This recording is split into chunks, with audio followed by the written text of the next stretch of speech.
So ayan mga kahilaw. So dito tayo ngayon sa bundok. May nakita tayo na na isang puno na ang daming bunga, pero hindi ko lang sure kung kinakain to, guys. So baka kung sino mang nakakaalam diyan, comment nyo nga guys kung anong klaseng prutas ito. Yan oh. Kilala nyo ba to? So hindi kasi tayo masyadong familiar dito sa planeta na to, kaya hindi natin alam kung anong klaseng prutas to, guys. Kaya yung dahon niya, yan. Yan, ang daming bunga oh. Yan oh. Ang sarap lang kasi tingnan, gawa ng ang daming bunga. Yan oh. Oh. Ano yata to eh? Grapes. Yan oh. Native grapes. Ang daming bunga. So okay, comment nyo nga guys kung anong klaseng anong klaseng prutas to. So nadaanan lang kasi natin dito sa sa may gilid ng kalsada. Yan dami. Yan oh. Siyempre sarap sanang tikman to guys, pero hindi ko alam kung anong klaseng prutas to. So titingnan natin kung anong klaseng laman.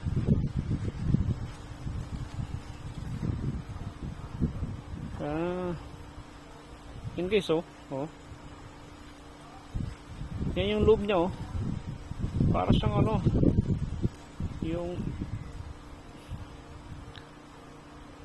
hindi nga lang maganda yung yung amoy, kasi parang mapanghi na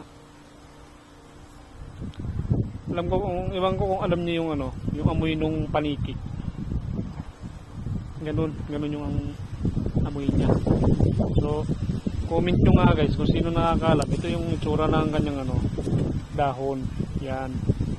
So paki-comment naman kung sino yung nakakalam ng prutas na to, para syempre pagka ito ay kinakain sa lugar nyo, babalikan natin ito, titikman natin. So yan oh. Para siyang wild grapes or wild berry, pero kulay orange, mapula-pula yung kulay niya. So hindi ko kasi kabisado to eh. Mahirap na. So sa mga bata dyan baka mamaya makakita kayo ng ganito, mapanood nyo to kainin nyo na agad. So huwag nyo kakainin basta hindi nyo alam itong prutas na ito. So sa mga nakakaalam lang, paki-comment nyo na lang kung anong klaseng mga prutas to. Yan masarap lang kasi tingnan at sa tingin ko masarap, pero hindi ko gusto yung amoy.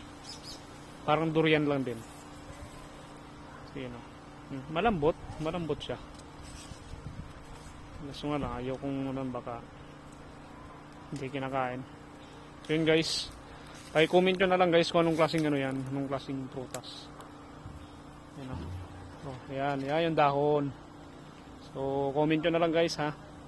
Abangan ko yung comment nyo kung kilala nyo yung prutas na yan, para balikan natin at kainin natin. So,